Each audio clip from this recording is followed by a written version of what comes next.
I without spoiling too much, I will say that my character is very powerful and mysterious, and has almost like a shape-shifting quality, where you kind of never know what version you're going to get. So I was really excited about the challenge of that, and getting to kind of play a character that's playing by your own rules. I loved the practical elements of the show so much, and just the tangible quality of all the sets and all the kind of special effects. And I yes, the set of the Witch's Road was kind of incredible. It made me feel like we were shooting the Wizard of Oz or something. Like I felt like, oh, this must have been what it felt like when they were shooting the Wizard of Oz, which I love that. I felt the same way. Everybody in the cast had such a genuine, just generosity and kind and good souls. Like I feel it's rare to have, such a big ensemble and have everyone, kind of show up egoless and ready to play and laugh. And so it was, it's sometimes that happens, and it's just, you have to appreciate it when it happens because it's really rare, like Patti said. Marvel has a great tradition of listening to the audience and seeing what characters resonate with the fandom. You can go back to the comic books and see characters like Wolverine, who appeared in Incredible Hulk, kind of lighting a fire within the fan base and growing and becoming an X-Man and a huge iconic character in his own right. And Agatha's no different. She is a side character. She was a villain in WandaVision, but Jac Schaeffer's vision and the way Kathryn Hahn embodied that character on screen made her an undeniable icon that we wanted to see more of in her own series. Jac Schaeffer is one of the most remarkable filmmakers I've ever had the honor to work with. And when she becomes inspired by something, it inspires us. Her imagination is so vast and so incredible that her opening the door to us and letting us walk down that road with her was a real privilege, and her vision was so incredible for this character that we all became inspired and wanted to make the show.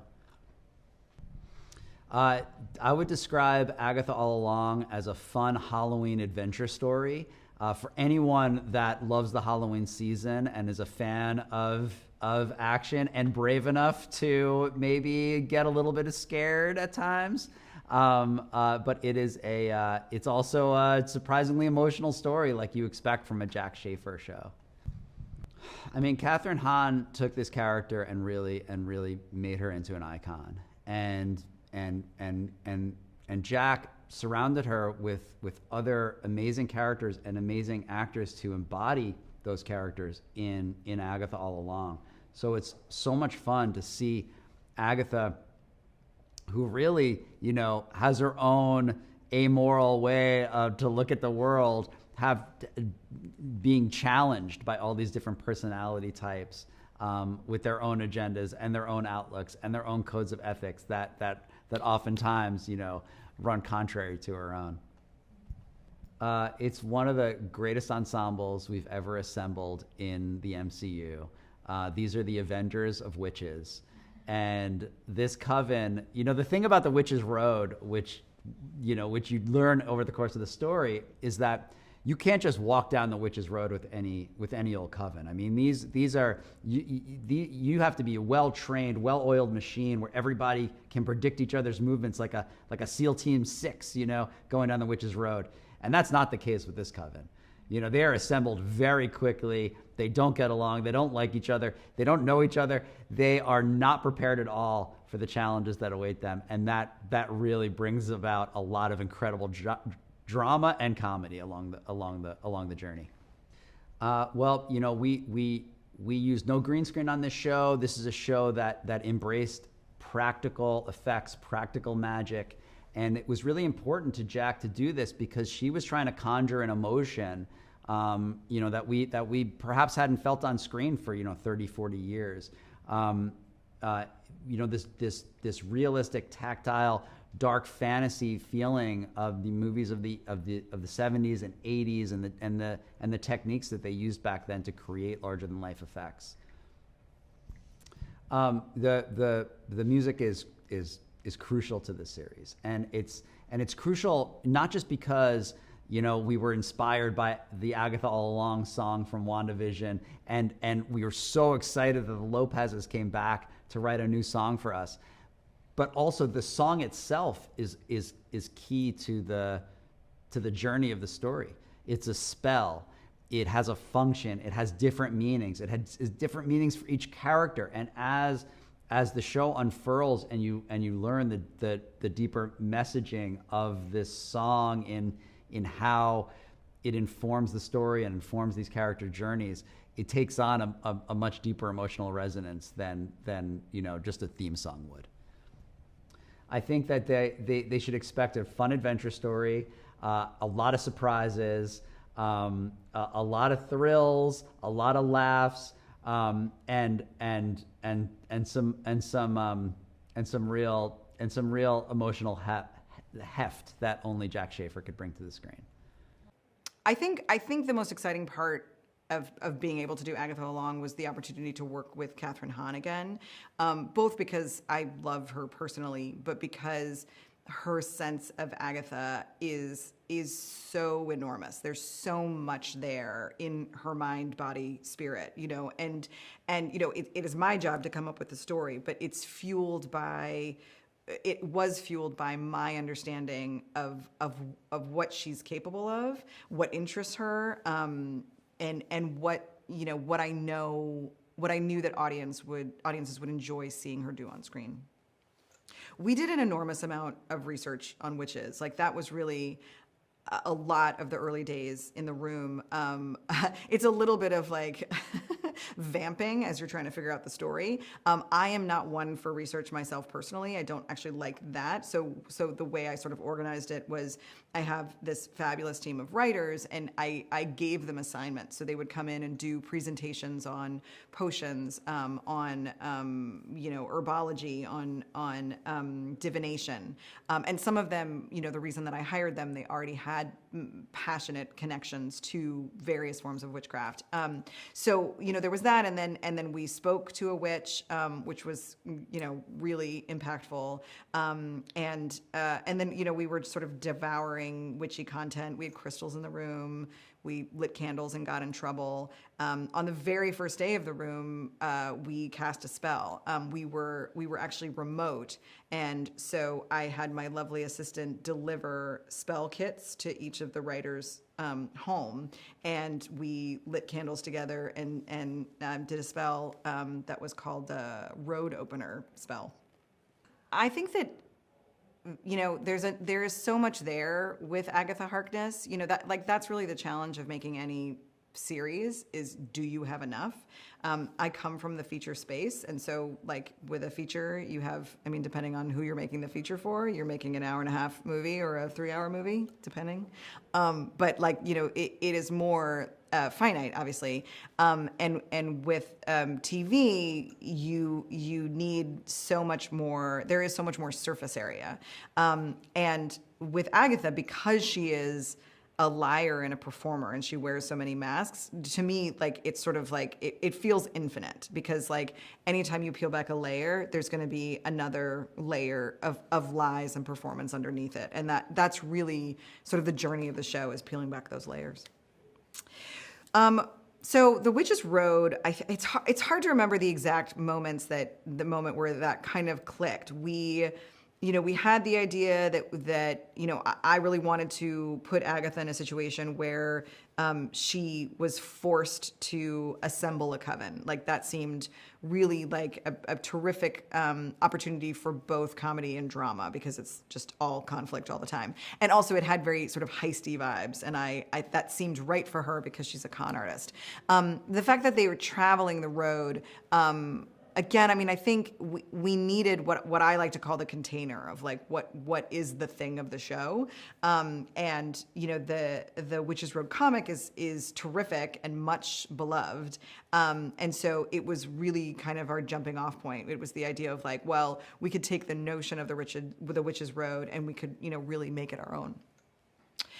So the tone of the series, the way that I describe it is two words, and it is Kathryn Hahn. Like, that is the best way I can articulate what this show does. I mean, I think, WandaVision had a real trick of a tone in that it, was a comedy, it was a sitcom, it was broad, but it was very heartfelt, moments of big drama, moments of big tragedy, and I very much wanted to carry that particular tone on into Agatha All Along, but we have this added piece of horror and sort of like, I don't know, like teeth that we didn't have in WandaVision. And there's a darkness, and that is all, it all sort of stems from Agatha, the character herself. And because Kathryn is able to do all of these levels, like, she's really the way to conceive of what this show is. So one of the questions in creating the show was, how serious is it going to be? How far are we going to take things? And something that I think was even surprising to us, to the writers, was, what are the stakes? Initially, I think, the risks were a little softer because, we're making a comedy and it should be fun. But as we really got into the witchcraft and the lore of it, we realized that the stakes needed to be real and that we needed to put them in real peril. And that really dovetails with the practical element of the show, the fact that there's like a very visceral threats that are grounded in nature, that these are witches, who are centuries old, but the threats are the same, the threat of drowning, the threat of being burned, the threat, of being buried alive, of being stoned. Like, this is, these were our tools, and we take them really seriously. The trials are sort of how we structure the episodes for kind of the midsection of the show. And with WandaVision, there was kind of like a cleaner line of how each episode functioned inside of like one type of one specific era of sitcoms. In this show, the trials were our device, but it was more than just one influence. There was the burden of, each trial was assigned to a distinct witch, so it was about her history and her arc and her particular growth.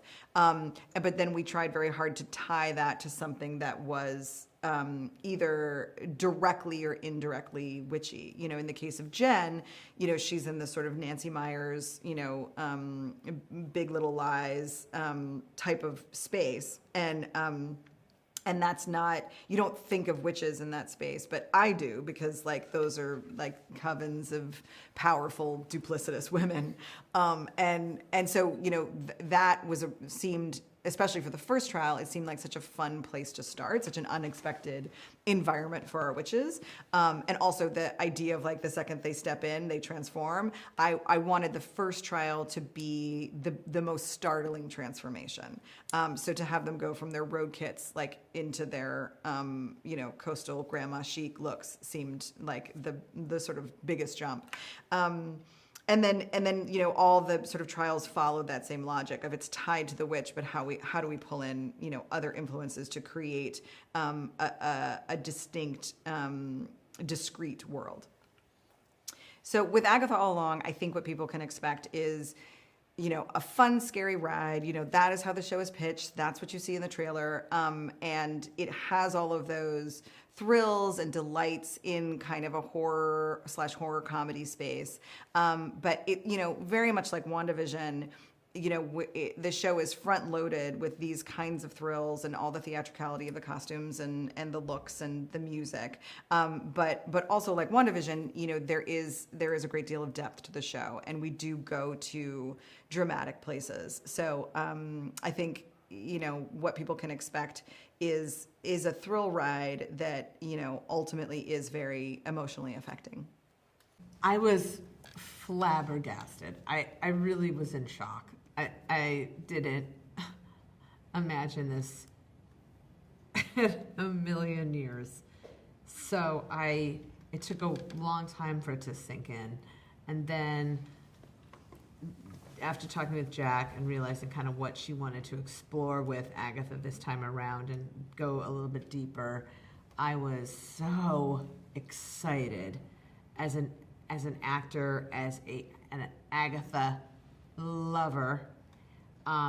I really couldn't wait, and advocate. I really couldn't wait to do that. It sounded like a dream. It's been so much fun to join the MCU. I've always loved Marvel and Marvel films and projects. So to be involved in one now, I don't know, it feels like a very surreal moment. And, Tina's such an amazing character. He's got so many layers to him, and I don't know, he's just fun to play such a mysterious part. She's definitely a witch through and through. Like I would say, everyone's a witch through and through in this show. But I see that as a positive. And that sometimes for a long time, she's relied on her cruelty and her defensiveness and her just like being above it all, and her saying she doesn't need anybody, and because she just doesn't look at her past at all, like she just can't do it. She just wants power and more of it and more of it and more of it. Nothing is ever going to satisfy her, and so I'd say for her redeemable quality is that she definitely has urges of surges of I want to say maternal or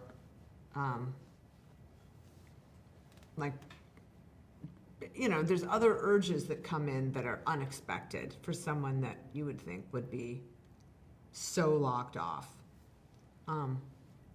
Protection energy towards this group of women, towards this teen, definitely has comes out when she least expects it. I love Teen's complicatedness, his darkness, and layering that in with his fun energy and his upbeat, teenageness. It's just such a striking the balance between them was really fun. I mean, a practical set is kind of what I grew up with working on. Usually in a tiny film, you just walk into literally just someone's house and then you're shooting in there. And so this world was, when I first entered through WandaVision, it was I couldn't believe that I had got a chance to enter the MCU that way, because it was felt the same. There was not a lot of green screen, not a lot of blue screen, and Matt Shakman, who directed it, wanted there to be not a lot of CGI or so it felt very practical. The magic was used for so long ago, and so then this happened, and Jac really wanted it stripped down even more.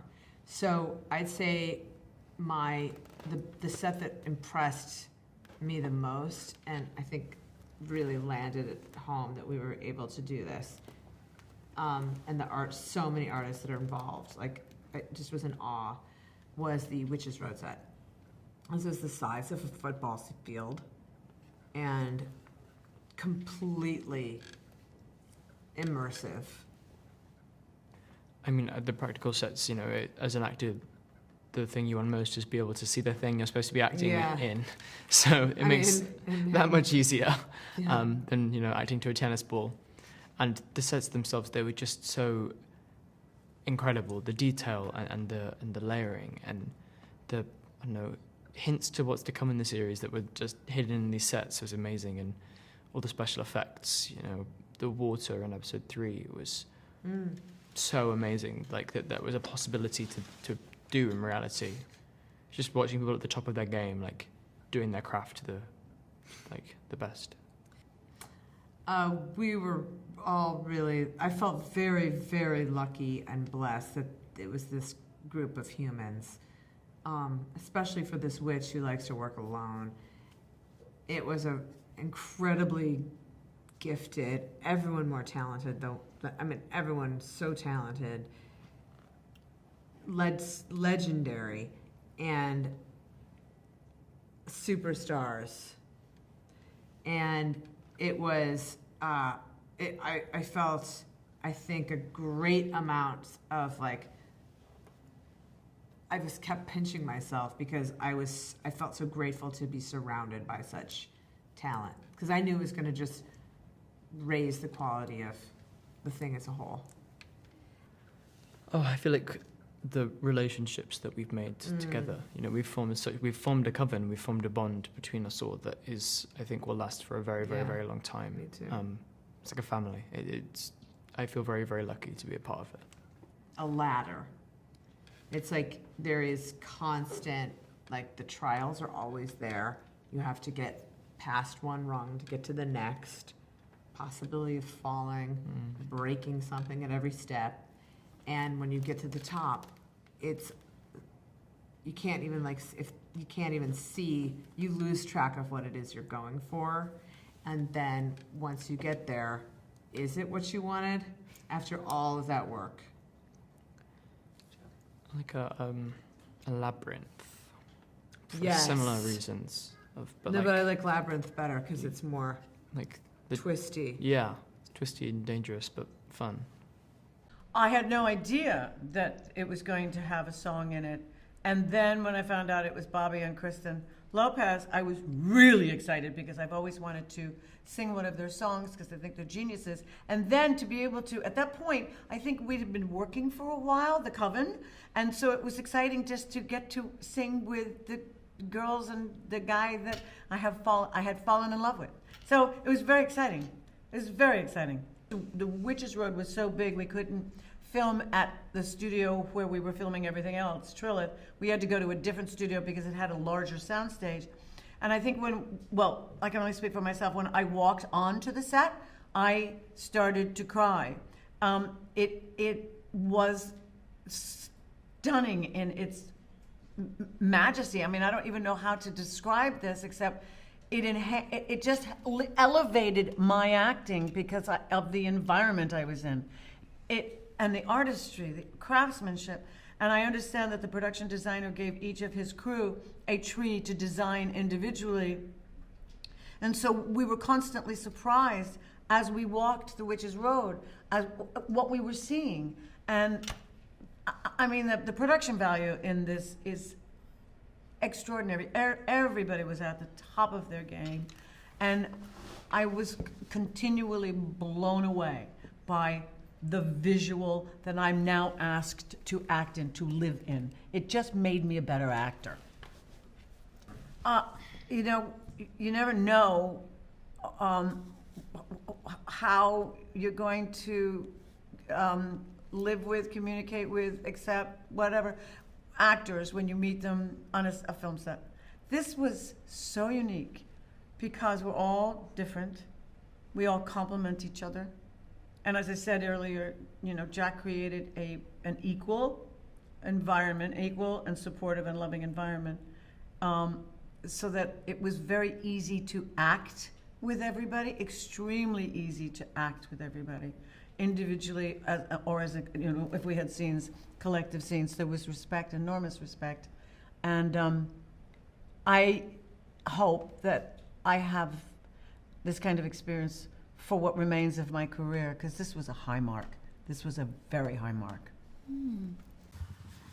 I mean, for me to be in a group of such talented performers was really quite an honor. And I was really pumped about that. And I was also just, the scripts were so amazing, and I was so excited to get to play in such a nuanced world.